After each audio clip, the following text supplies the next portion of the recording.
¿Somos cristianos por nombre o somos discípulos de Jesús? Leí una historia esta semana en un libro del pastor Yonggi Cho. Hay una historia de una mujer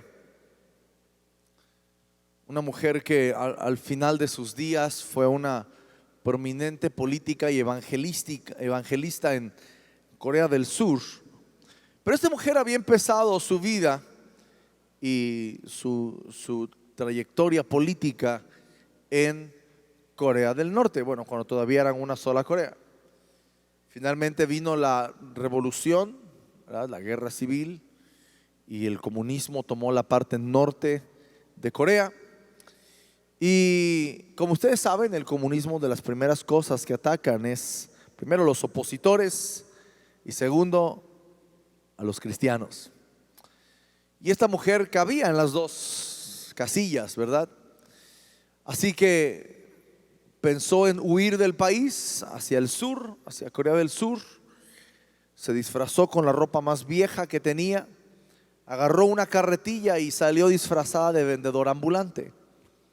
Sin embargo, a las pocas cuadras fue detenida por militares, fue llevada ante el juzgado, ante el juez, y el juez la sentenció a morir fusilada al otro día a causa de su fe y de su pasado.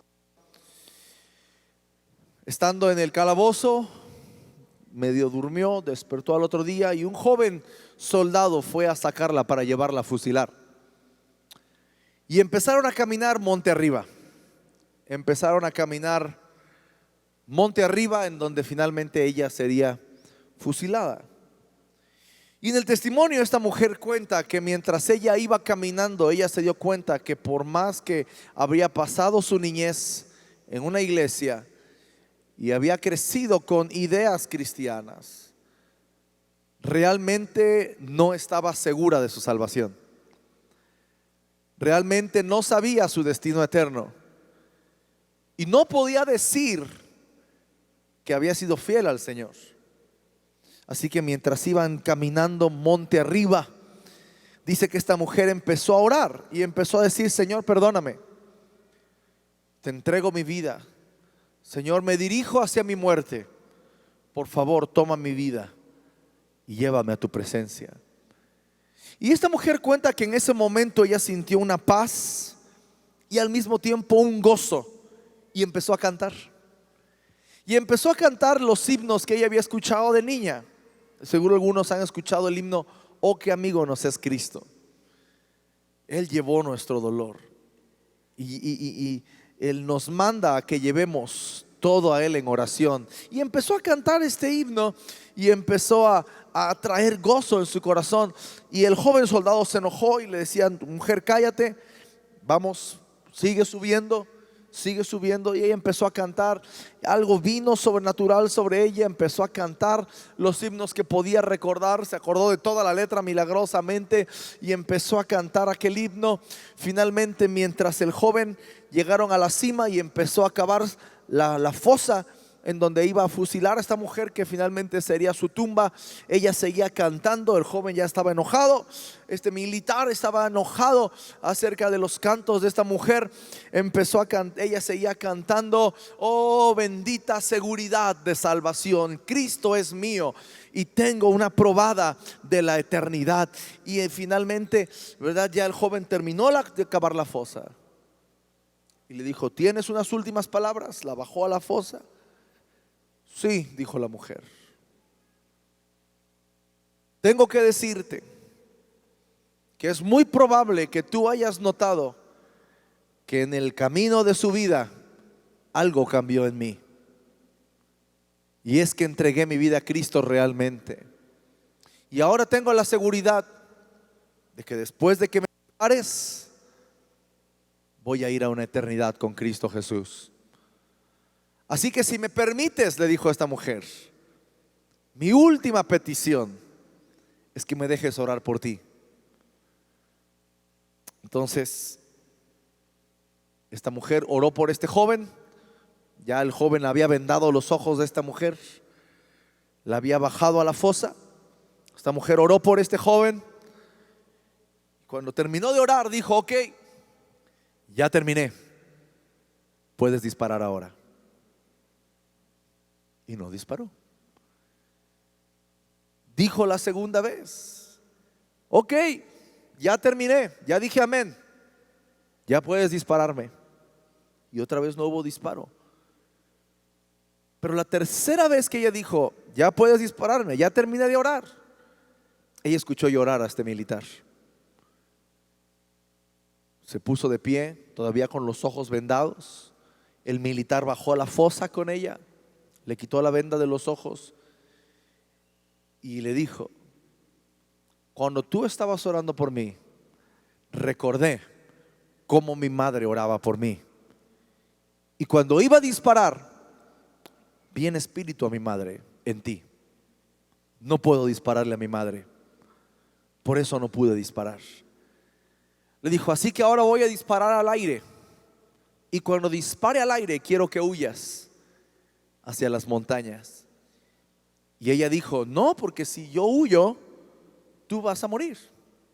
Él dijo: no importa, ahora entiendo que Cristo es mi Salvador, y si yo muero, ahora yo voy a ir a una morada eterna. Este joven finalmente disparó al aire y esta mujer pudo huir hacia Corea del Sur, en donde después de muchos años ella se volvió una de las mujeres mejores evangelistas y más prominentes políticas en Corea del Sur. Pero toda su vida, desde su niñez hasta ese momento, se dio cuenta que había sido cristiana por nombre y no discípula de Jesús. Así que, hermanos, la pregunta que podemos hacernos en esta mañana es: ¿cómo podemos diferenciar a un cristiano de nombre de un discípulo de Jesús? Porque estoy seguro que si yo preguntara cuántos son discípulos de Jesús, todos en cierto punto estaríamos seguros de nosotros mismos de levantar la mano y decir: yo soy cristiano, yo soy discípulo de Jesús. Pero ¿cómo podríamos estar seguros? ¿Cómo lo sabemos? El Evangelio de Juan, en el capítulo 15, en sus primeros 8 versículos, dice de la siguiente manera: yo soy la vid verdadera y mi Padre es el labrador.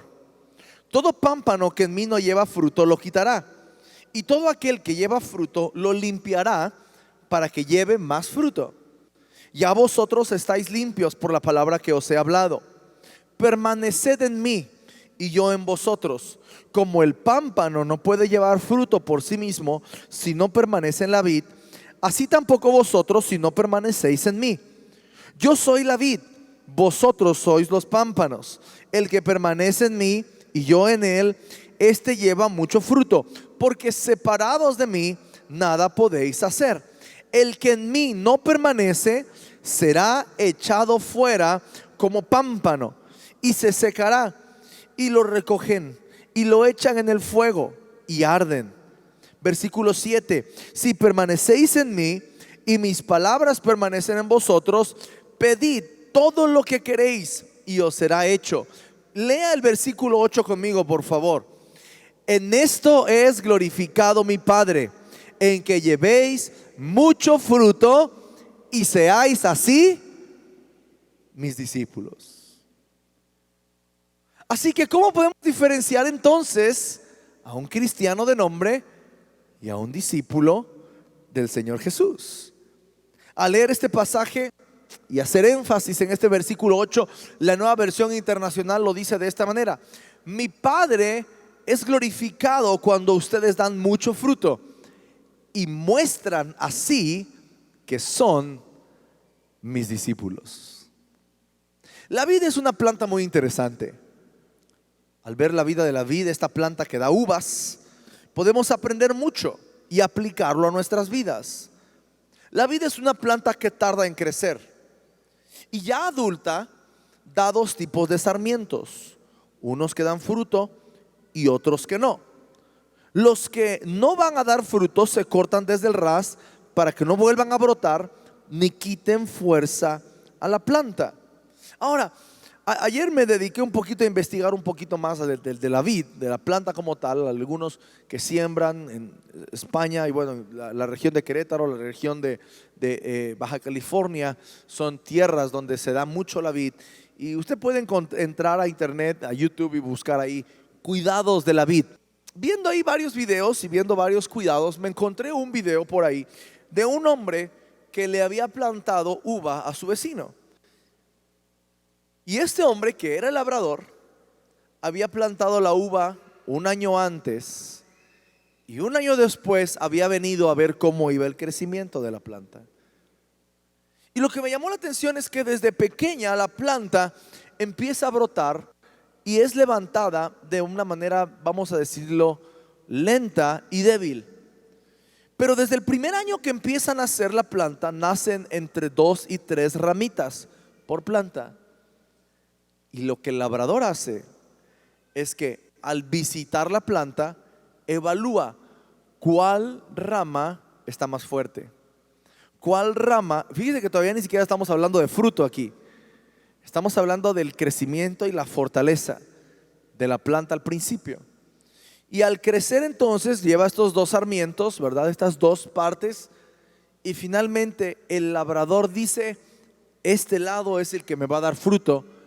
Y corta de raíz el otro, lo corta desde abajo, para que no crezca y robe energía o vida de la que sí va a dar fruto. La vid no puede producir un buen fruto a menos que sea podada drásticamente. Cuando Jesús está hablando de este asunto, él empieza poniendo principios. Él empieza diciendo, muy bien, yo soy la vid, ustedes son los pámpanos, los que van saliendo, mi padre es el labrador. Pero hay plantas que no van a dar fruto. Hay plantas que van a ser infructíferas. Hay sarmientos que no van a dar fruto.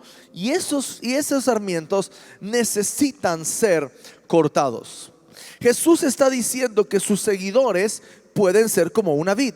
Habrá aquellos sarmientos productores que estén dando fruto y otros que simplemente estén succionando en la vida de la planta sin dar un fruto. Jesús podría referirse, algunos comentan, que podría estar hablando de los judíos que no creían en él. Sin embargo, creemos y nosotros sabemos que cada enseñanza de Jesús es pertinente para todos los tiempos. Y entonces podríamos ver que hay una enseñanza un poquito más grande en las palabras del Señor Jesús. Así que déjeme hablar primero de cuáles son esas vides que no dan fruto, de las cuales este pasaje está hablando. Lo primero de ellos, al primer grupo de personas que se refiere Jesús a esta vid que no da fruto, a este sarmiento que no da fruto, es a aquellos cristianos cuyo cristianismo es pura profesión sin práctica. Algunos se han autodefinido de la siguiente manera: son creyentes pero no practicantes. He insistido mucho, hermanos, en que dejemos la religión a un lado. El diccionario define la religión como un conjunto de creencias religiosas, de normas de comportamiento, de ceremonias que son propias de un grupo humano con las que un hombre reconoce una relación con la divinidad, con un dios o varios dioses.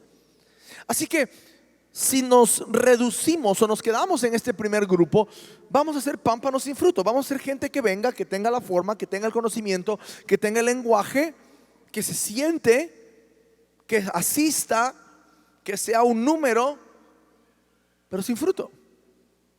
Vamos a ser gente que cumpla fielmente con ciertos requisitos, con asistir a ciertas reuniones, pero sin fruto. Así que, hermanos, nosotros no podemos ser cristianos de nombre. Recuerdo una vez que iba en la ruta, iba evangelizando a una señora que iba junto a mí. Y al estar compartiendo con ella el evangelio, yo iba, mire, Cristo le ama y esto y lo otro, estaba compartiendo con ella. Y finalmente esta mujer se voltea y me dice, sí, pero ¿qué religión quieres que sea? Y yo le dije, no, ese es el asunto. Cristo no vino a predicar una religión. Cristo, cuando estuvo en la tierra, Él no vino a predicar una religión. Él no dijo, bueno, miren muchachos, yo ya voy a ascender a los cielos, pero aquí les encargo, ustedes son una religión ahora. Olviden todo lo que aprendieron, ahora ustedes son cristianos, no dejen que nadie les cambie. ¿Verdad que no? Cristo no dijo eso. Cristo dijo, miren, yo ya me voy a preparar lugar para ustedes. En la casa de mi Padre hay muchas moradas. Quédense aquí hasta que venga sobre ustedes el Espíritu Santo. Van a recibir poder para ser testigos en Jerusalén, Judea, en Samaria y hasta lo último en la tierra. Él no vino a establecer una religión. Él vino a establecer una relación con nosotros. Él vino a romper el velo que nos separaba de Dios, para que cada uno de nosotros pudiéramos entrar en su presencia libremente. Así que yo le respondí a esa señora, yo no le estoy predicando una religión, yo estoy diciéndole que Dios le ama y que Él está esperando que usted pueda arrepentirse de sus pecados y entregarle su vida a Él, porque usted necesita de Dios. No necesita de una religión, necesita de Dios. Así que el primer sarmiento que no da fruto es esta parte donde simplemente puede ser que hayamos cambiado de religión. Ayer muchos de ustedes salieron a las calles a evangelizar. Iglesias foráneas de los centros cristianos, iglesias en todo México se unieron al Día Nacional de Evangelismo. Y yo recibía las fotos, recibí fotos de las zonas, recibí fotos de las iglesias foráneas. Me estaba gozando con los hermanos, con la estrategia que Dios les había dado a los diferentes lugares. Pero en ningún momento, en ninguna foto, ninguno de los hermanos, ninguno de los pastores dijeron, salimos a predicar el cristianismo hoy. Ninguno. Salimos a predicar a Cristo. Salimos a predicar el evangelio, las buenas nuevas, no una religión. Algunos ven el cristianismo como un hobby o un cambio de la religión tradicional. Pues antes era budista, ahora soy cristiano. Ok, pero ¿qué ha cambiado en tu vida? ¿Puedes realmente notar una diferencia? ¿Puedes marcar una diferencia como esta mujer que sintió la diferencia mientras caminaba hacia su muerte? ¿Puedes entender el cambio y la transformación en tu espíritu? ¿O solamente cambiaste de locación?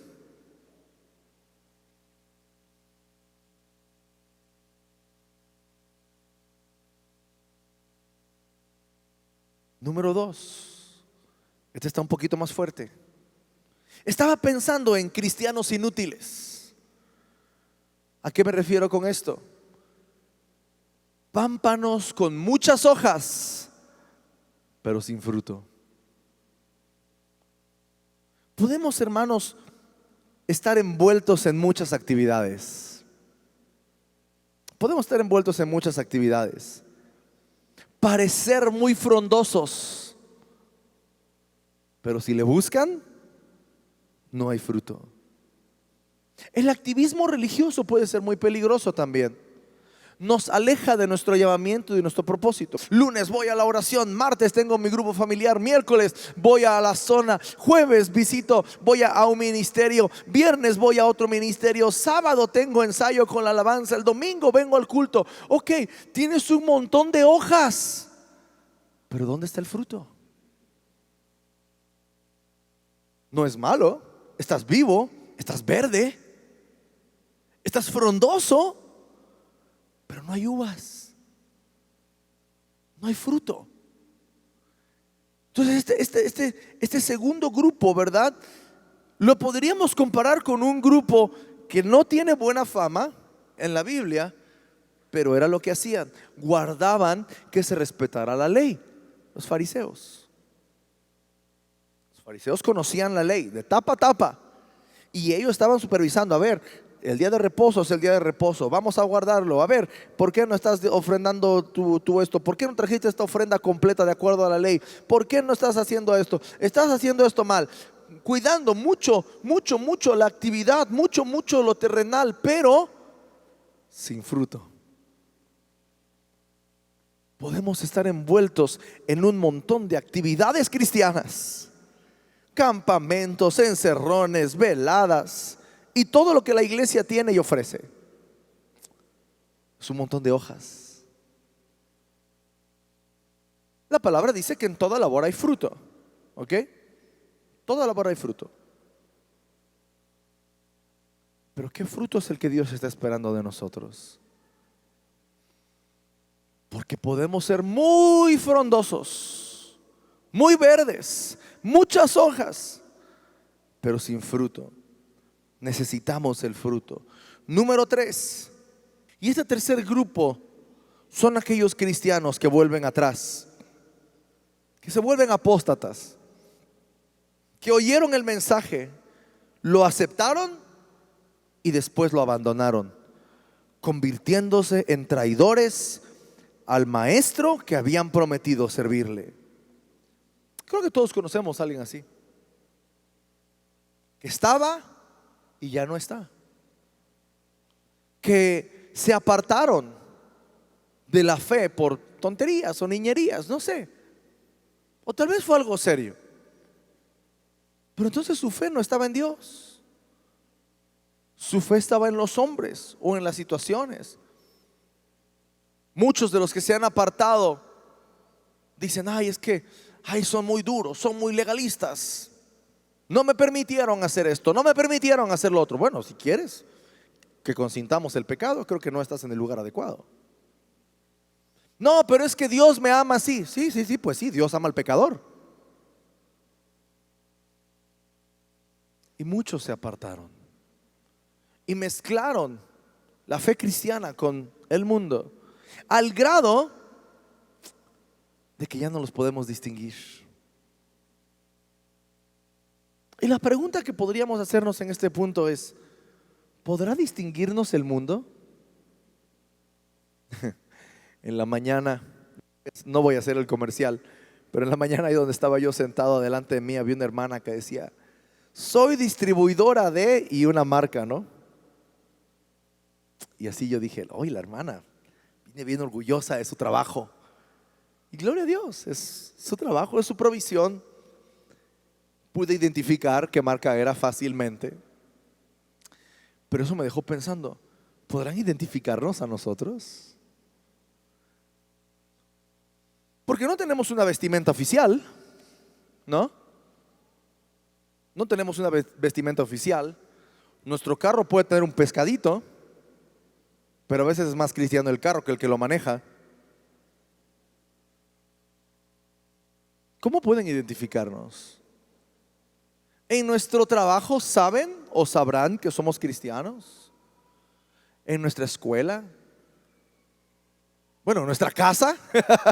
No sé, ¿me explico? ¿Nos podrán identificar? ¿Cómo nos identifican? ¿Cómo podemos identificar a un cristiano? Entonces, este tercer grupo se apartó de la fe. Y mientras pensaba en este grupo, pensaba en todos los que han bajado a las aguas del bautismo. Porque cuando están ahí en las aguas del bautismo, la segunda pregunta que les hacemos es: ¿prometen serle fiel al Señor todos los días de su vida? Y hasta el día de hoy, en los años que he estado en un culto de bautismo, nunca me he encontrado con alguien que diga que no. Todos dicen que sí. Pero hay mucha gente que ha bajado a las aguas y ya no están. Se apartaron del Señor, volvieron atrás traicionando al maestro. Así que, en resumen, hay 3 maneras en que podemos ser sarmientos improductivos. Podemos negarnos a escuchar a Jesucristo, podemos escucharle y confesarlo de labios para afuera sin acciones, o inclusive podemos aceptarlo como maestro, y cuando nos enfrentamos a las dificultades o al deseo de vivir nuestra propia vida, lo abandonamos. Pero creo que entonces debemos de ver también cómo podemos ser el otro tipo de sarmientos. Yo espero que ninguno de ustedes se haya identificado con los primeros 3, y más bien que podamos llevar estas 3 siguientes acciones todos los días. Número 1, tenemos que entender que Dios es el labrador. ¿Por qué es importante esto? Reconocer que Dios es el labrador. Tenemos que entender que Él está a cargo de las cosas, y como labrador está encargado de estar supervisando quién da fruto y quién no da fruto. De esa manera, escúcheme esto, puede asegurar que los que den fruto tengan más, y los que no sean cortados. Porque mire, hermano, todos nosotros esta semana, espero, hemos tenido para comer. Ninguno de ustedes viene desnudo hoy a causa de una falta de ropa. Todos tuvieron un lugar para dormir. La gran mayoría tiene un trabajo, tiene provisión. Y eso es la misericordia de Dios. Es la bendición de estar pegados a la vid. ¿Ok? Pero si estamos jalando y jalando y jalando y jalando sin dar fruto, usted puede creer que ya la libró. Pero déjeme decirle esto: un día de estos nos va a caer el labrador y va a venir a checar los sarmientos. Y el que no tenga fruto lo va a cortar. ¿Para qué? Para que el que sí tiene fruto pueda dar mejor fruto todavía, y pueda ser más fuerte y pueda tener más. Lo vemos en las diferentes parábolas, en la parábola de los talentos, en la parábola de las minas, la misma enseñanza. A uno le fueron dados 10, a otro 5, a otro 1. ¿Y qué hicieron? Todos los doblaron, ¿verdad? 5, 2 y 1. Todos duplicaron menos el de 1. Porque aquel que comparte, aquel que da fruto es recompensado entrando al gozo de su Señor. Pero el que tenía 1, el que tenía la verdad, el que tenía el evangelio y no lo compartió, entonces la bendición le es quitada, le es dada al que tiene más, y a este lo echan fuera, a la oscuridad, al lloro y al crujir de dientes, dice la palabra del Señor. Porque eso es algo que generalmente no mencionamos. Mencionamos constantemente porque debe ser nuestra fe, que cuando cerremos nuestros ojos a este mundo tenemos una morada eterna, sabemos cuál es nuestro destino. Pero hermanos, así como hay un destino, hay otro destino también. Y el sarmiento que no da frutos es cortado y es echado al fuego. Es echado al fuego. Hay un cielo y hay un infierno también. Y como dije, no lo decimos tanto, pero lo hay.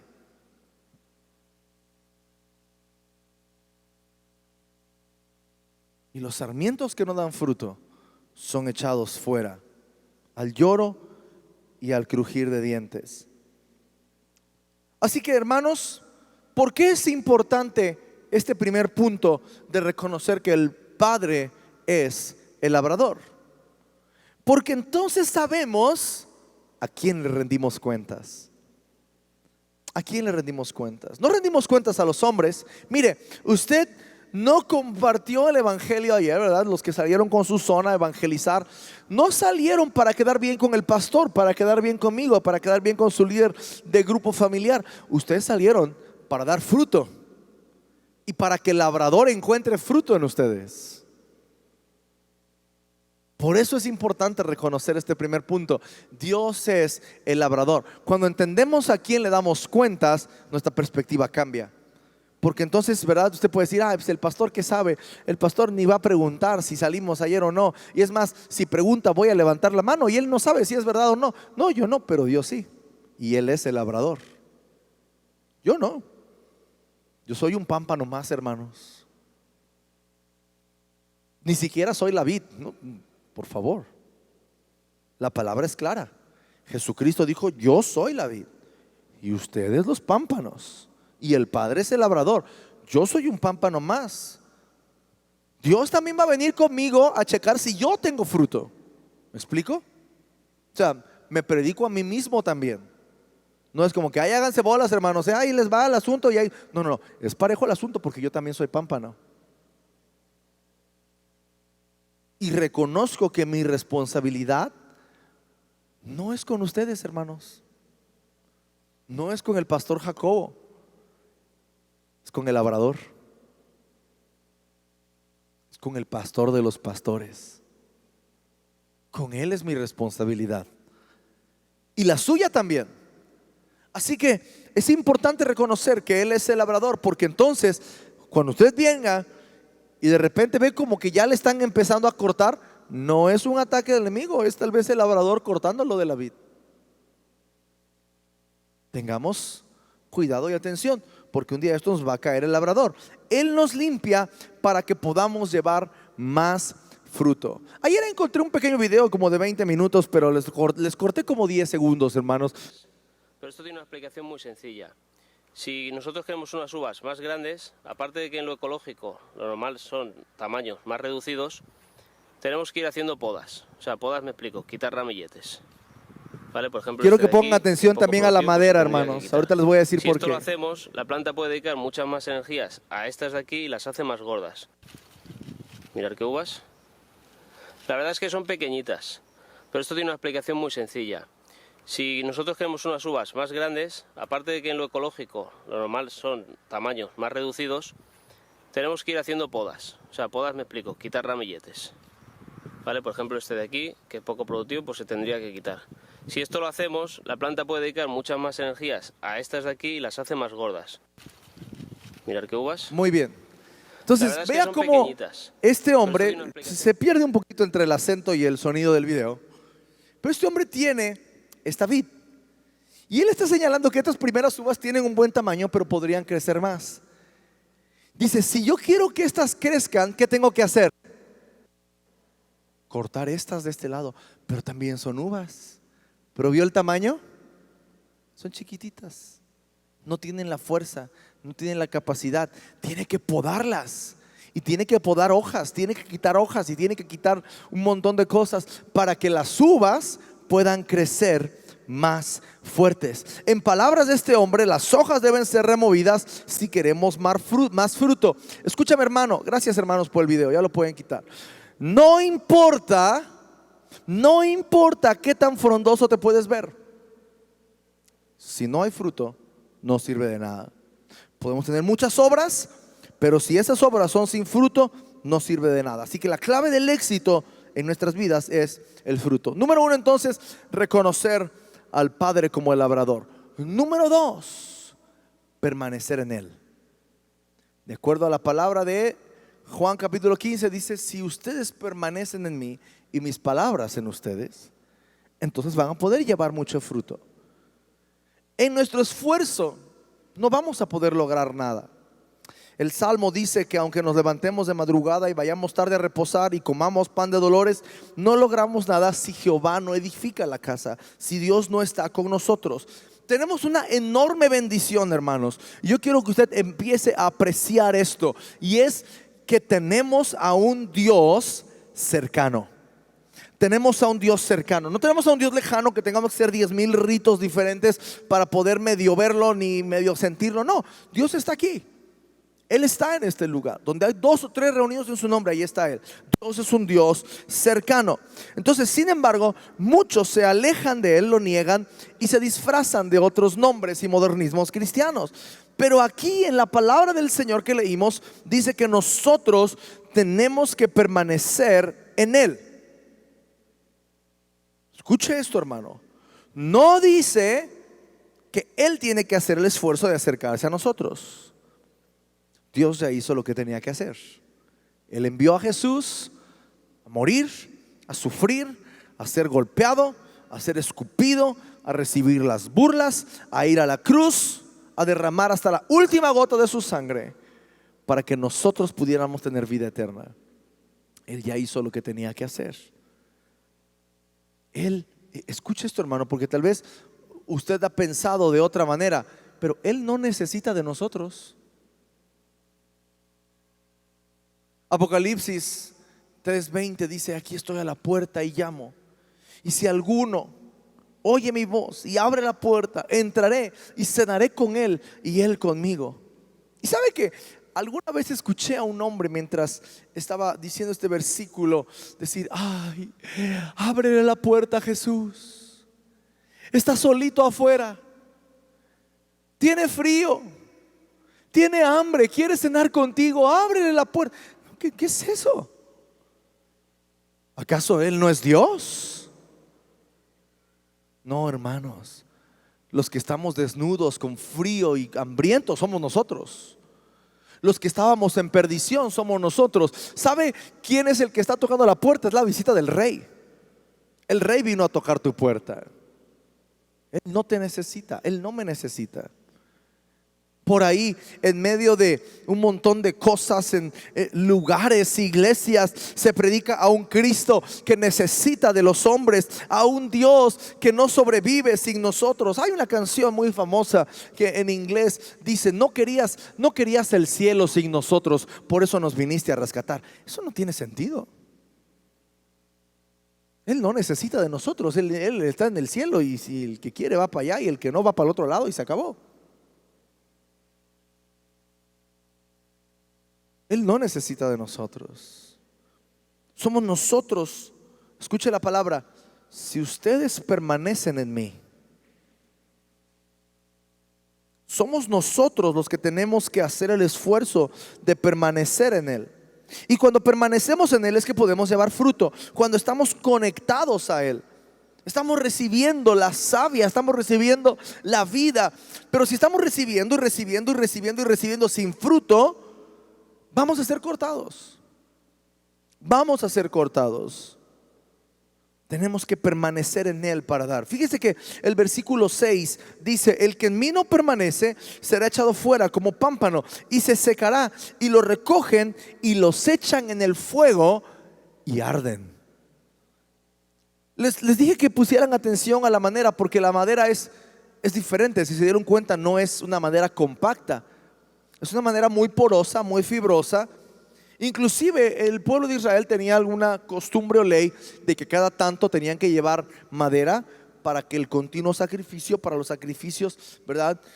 Y la madera que no era aceptada era la madera de la uva, de la vid, porque no sirve para eso. Simplemente servía para ser quemada y evitar plagas. En algunos hogares, en las regiones de uva como España y diferentes lugares así, los ocupan para prender el horno nada más, porque no tienen, no saben, no pueden hacer nada. Así que apartados del Señor, no solamente somos leña seca, sino leña inútil, que solo sirve para el fuego. Pero número 3, el versículo 7 dice: si permanecéis en mí y mis palabras permanecen en vosotros, pedid todo lo que queréis, y os será hecho. Hemos recibido, hermanos, ya varios hermanos de la congregación, el pastor Jacobo, su servidor, hemos venido hablando semana con semana de un mover espiritual fuerte de milagros y de sanidades a través de ustedes, a través de la unción y el poder que Dios puso en sus manos y la autoridad para echar fuera demonios. Viene un mover sobrenatural. Están haciendo este mover de milagros, de señales en ustedes y a través de ustedes. ¿Pero para qué? Mire, habrá quien diga y lea este versículo: ay, sí, voy a permanecer en el Señor y su palabra en mí, y voy a pedir todo lo que quiera y será hecho. Señor, tú sabes que yo he permanecido, te pido una casa nueva, un carro del año y $1,000,000. No funciona así. No funciona así. Ojalá que nos lo dé, pero no funciona así.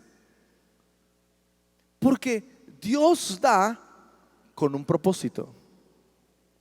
Si Dios puso un poder en ti, en tus manos, no es para que, pues ahora yo soy el sanador, ¿verdad? Y entonces fórmense aquí y yo voy a sanar por ustedes. Y es más, en una de esas pongo aquí un botecito de ofrendas para que se vayan cayendo con la sanidad. ¿Ha pasado? Tristemente ha pasado. Gente que recibió el poder de Dios se corrompió con el mundo.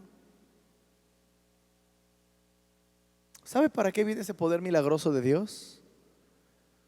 Para que cuando vayas caminando ahí en la calle te encuentras a un paralítico, se topan de frente y tú te le quedas viendo y él se te queda viendo, y él está diciendo: ojalá me dé una moneda de 5, de 10 o un billete de 20, 50. Y tú te tocas la bolsa y no traes nada y le dices: mira, no traigo nada, pero lo que tengo te doy, párate en el nombre de Jesús. y ese hombre se pare y entregue su vida a Cristo y glorifique a Dios como lo hicieron tantos paralíticos en la Biblia. Para eso es el poder de Dios. Para eso es el que pidamos y recibamos lo que queramos. No es como el genio de la lámpara. Ay, Señor, aquí estoy permaneciendo en ti y ahora quiero esto. No.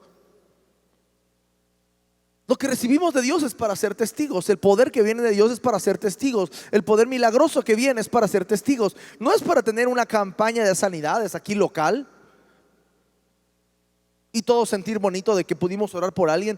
Hermano, es para que salgas y ores por los enfermos, a los que te encuentres en la calle. Y déjame decirte, hermano, no nada más a los del dolor de cabeza y a los de la gripe. Tú vas a poner tus manos sobre los sordos y van a recibir la audición otra vez. Tú vas a poner tus manos sobre los ciegos y van a recibir la vista otra vez. Tú vas a tomar a los paralíticos de las manos y los vas a levantar de esa silla de rueda y se van a parar otra vez. Porque ese es el poder de Dios. Pero para eso viene, para poder tener fruto. Porque no sirve tener un montón de dones, un montón de talentos, un montón de unción sin fruto. Otra vez volvemos a lo mismo. Seríamos una hoja, una planta con un montón de hojas, pero sin fruto. Entonces estamos creyendo por una ola de milagros, por una ola de sanidades, por una ola del mover de Dios a través de sus hijos, a través de sus manos, a través del poder del Espíritu Santo. Pero entonces, déjeme por favor terminar por donde empecé. Versículo 8. En esto es glorificado mi Padre, en que llevéis mucho fruto. ¿Sabe qué rinde mejor adoración que nuestras canciones? Un alma convertida a Cristo. Un pecador que se arrepiente. Es mejor adoración que la mejor canción cantada. Usted dice, ay, es que yo quiero entrar en la alabanza para poder estar allá y alabar al Señor. ¿Sabe cuál es mejor alabanza? Que usted gane a alguien para Cristo. Escúchelo. En esto es glorificado mi Padre, en que llevéis mucho fruto. Mucho fruto. Y termina diciendo, y seáis así mis discípulos. Así que la pregunta queda, ¿cómo podemos distinguir a un cristiano de nombre con un discípulo de Jesús? El discípulo tiene fruto. Estoy seguro que muchos aquí no han ganado a nadie para Cristo. Pero hermanos, Cristo no ha venido todavía. Todavía tenemos oportunidad de hacerlo. Que no pase el día de hoy sin que tú puedas decir, gané a alguien para Cristo. Soy un sarmiento fructífero. Soy un sarmiento fructífero, un sarmiento que da fruto, que no es estéril, que no nada más está envuelto en un montón de actividades y ministerios, sino que tiene frutos de almas que ha traído a la casa del Señor. Cierre sus ojos, por favor, y ore ahí en su lugar. Ore, cada quien en su lugar. Y evalúese cada quien. Es la ventaja de este lugar. Usted puede tener un momento personal de evaluación y pensar si ha sido un cristiano de nombre o discípulo de Jesús. Tal vez usted dice, no, pastor, yo sí he ganado a alguien para Cristo. ¿Cuándo? ¿Ayer?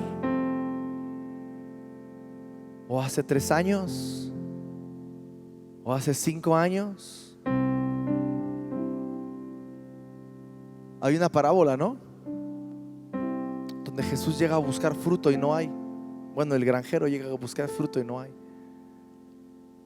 Y el siervo le dice, Señor, espérate otro ratito. Dale un tiempo más. Porque el dueño ya quería cortar la planta. Dice, nunca encuentro fruto aquí. Y ya la quería cortar. Pero el siervo le dice: no, Señor, espérate, abónala y dale fruto y dale tiempo. Si no da fruto, entonces la cortas. Muchos de nosotros estamos en ese periodo de gracia, donde ya venía el hacha bajando, pero en su inmensa misericordia se ha extendido nuestro tiempo. Así que, hermanos, no desaprovechemos el tiempo. Y cada quien comprométase a cumplir el mandamiento del Señor de ir y hacer discípulos, de ir y compartir el evangelio a toda criatura. Porque el evangelio es este: porque de tal manera amó Dios al mundo, que ha dado a su Hijo unigénito, para que todo aquel que en Él cree no se pierda, mas tenga vida eterna. La palabra dice que el pecado nos separa de Dios, por cuanto todos pecamos. Estamos destituidos de la gloria de Dios. Pero dice también que si confesamos nuestros pecados, Él es fiel y justo para perdonar nuestros pecados y limpiarnos de toda maldad. Así que si hay alguien en este lugar que no ha entregado su vida a Cristo, que no se ha arrepentido de sus pecados, que no ha empezado a caminar con Cristo Jesús, no en una religión, sino en una relación con Cristo Jesús, yo te invito a que le entregues tu vida hoy. Y si no sabes cómo hacerlo, tú dices: yo quiero hacerlo, pero no sé cómo. Déjame ayudarte, déjame guiarte en una oración. Si tu deseo es entregarle tu vida a Cristo en este día, por favor, repite esta oración después de mí.